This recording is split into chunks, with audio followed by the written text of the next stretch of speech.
This is the story of one of the worst football crimes ever committed at the World Cup. In 1982, Algeria was poised to become the first African team in history to qualify for the second round of the tournament, only to be sent home after a cynical European ploy. West Germany were European champions, winning all 8 World Cup qualifiers with 33 goals and only conceded 3. They were favourite in their opening games against World Cup newcomers Algeria. The Germans weren't just confident but arrogant. Their manager joked he'd get the first train back to Munich if they lost. And one of his players boasted he'd play with a cigar in his mouth. But the Germans really hadn't done their homework. Algeria was not to be underestimated. They had blistering speed, great technical abilities, and hunger to prove themselves against the best. In what was known as the biggest shocks in World Cup history, they managed to defeat West Germany 2-1 in an exhilarating fashion. The Süddeutsche Zeitung described the moment as the sinking of the Titanic. The next game was Algeria versus Austria. An overconfident and lackadaisical Algerian side were humbled with a 2-0 defeat. But they were also back on form against Chile in the next game, winning 3-2. Qualification looked all but certain, unless that is Germany beat Austria 1 or 2-0, which sure enough they did. In the 10th minute of the match, Horst Rubesch put the Germans in front.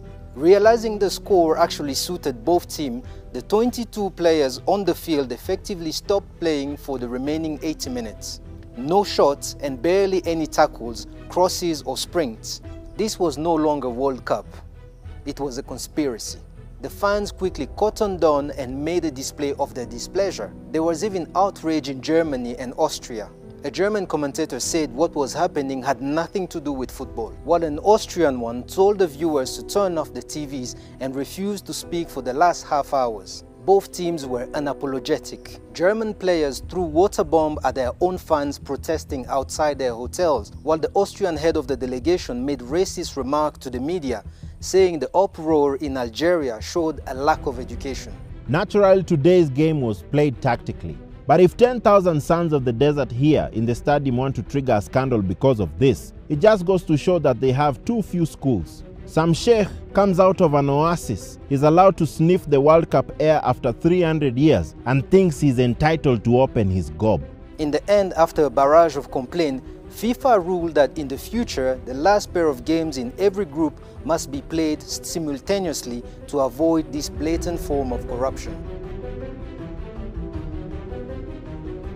Rabé Majer's team will forever remain legendary. They definitely left their mark on football history, proving African teams can outperform their European counterparts. And their attitude right up to the present day reflects that. When defender Merkezane was recently asked how he felt about being knocked out in such an unjust way, he had this to say. To see two big powers debasing themselves in order to eliminate us was a tribute to Algeria.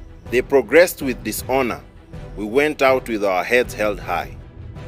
So on that note, 1, 2, 3, vive l'Algérie!